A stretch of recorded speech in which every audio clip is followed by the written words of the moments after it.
Member for Morialta. Thank you, sir, and I thank the member for Hyson for bringing this bill to the chamber, and the member for Dunstan, the former Premier, for introducing this package of legislation last year prior to the election. The question of an Aboriginal voice to Parliament is a very important one for us to consider in this state, and it is indeed being considered in the nation at the moment. And there was a significant body of work undertaken by Roger Thomas,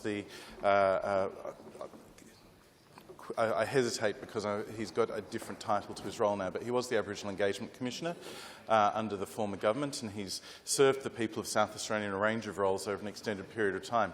Roger Thomas spoke on the floor of this parliament a couple of years ago in what was a really important moment, a historic moment, one that I think everybody who was here very much appreciated. And he outlined in that speech, I think nearly 2 years ago, the incredibly important body of work that he had undertaken over an extended period of time in consulting with First Nations voices from around South Australia and indeed government bodies and representative bodies and individual Aboriginal South Australians in talking about what was the way in which they would be able to engage with government and have more confidence and more agency in the work that government does. It was a significant body of work, and it was supported by the former government, particularly by the former Premier Stephen Marshall in his role as Minister for Aboriginal Affairs during the last term of government.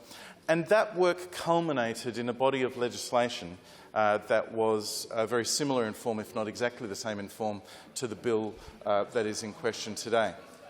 Now, at the federal level, there is a significant level of debate underway about what form a voice to Parliament will take, as presented by the new Albanese Labor government federally. To be frank, I think the Federal Labor Party is not doing its best work in this area because there is a lack of clarity around what referendum is going to go forward. They say next financial year. And I think that's a problem because this is an important area for national unity, for reconciliation, and it's important for Aboriginal South Australians and Aboriginal Australians at a federal level.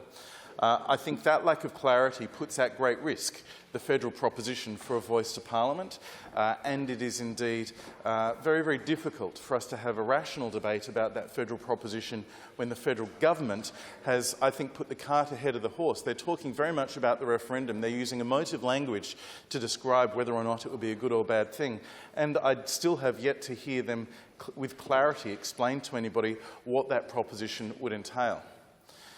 The proposal that this House is dealing with at this moment is a piece of legislation which does provide clarity. It provides a genuine voice to Parliament, and indeed for South Australian Aboriginal people.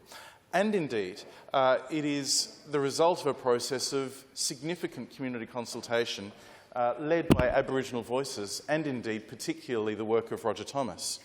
So I think that it is an opportunity for this state parliament to provide leadership at a national level by providing this voice.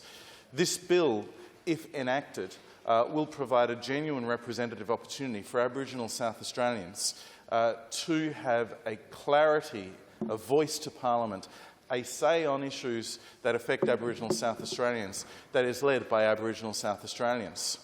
It doesn't propose some of the measures that are being talked about at a federal level that I think are creating a level of division in the community. It doesn't propose special representation by way of veto or extra votes in the Parliament. It provides a voice to the Parliament and a voice that has been developed in its nature over an extended period of time with many, many Aboriginal voices captured in the model.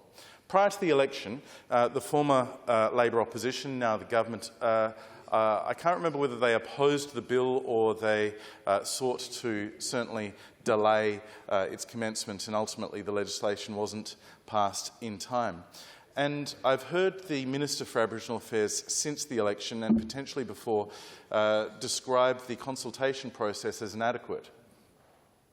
It is an error for him to do so, because the bill that was presented, and there was an opportunity for consultation, and certainly there's been more than a year's opportunity now to be consultation for people to express points of view on the detail of the bill. But it was the culmination of a consultation period that was genuine, authentic and led by Aboriginal voices over an extended period of time.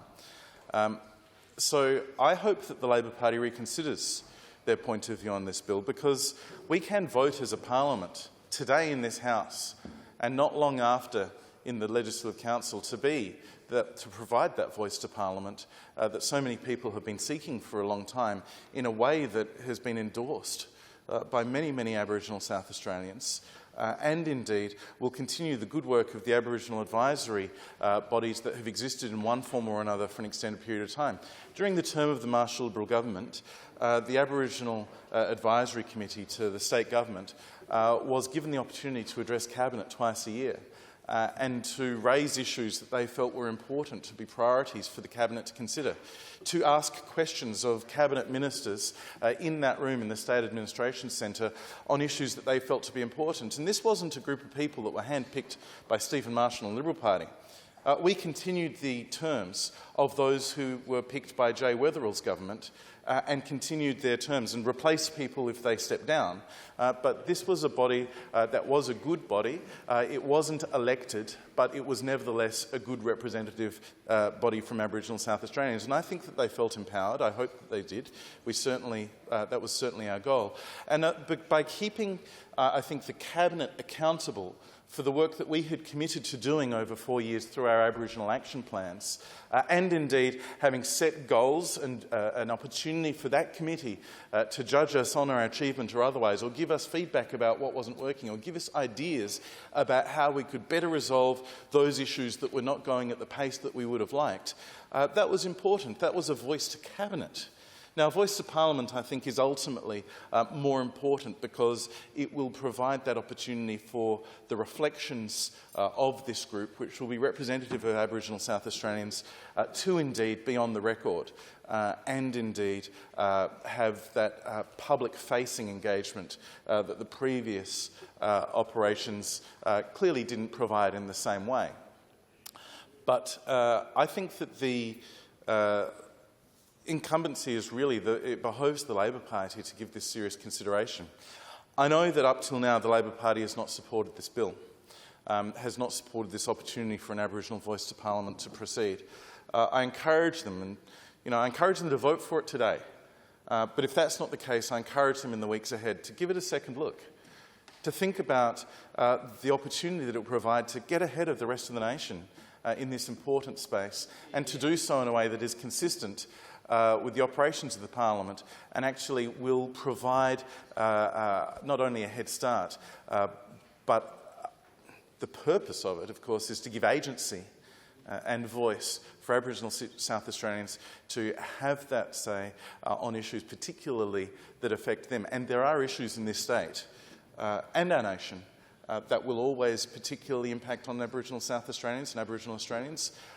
There are opportunities too to address some of those measures and to ensure that as we are conducting government business, designing policies and funding policies that are designed inherently to support the needs of Aboriginal South Australians, they are far more likely to be effective and have impact if Aboriginal South Australians have had agency and a particular opportunity to feel ownership of those solutions. So, I commend the bill to the House, and I urge the Government to support it today. I thank the member for Hyson for moving the bill. Hear, hear.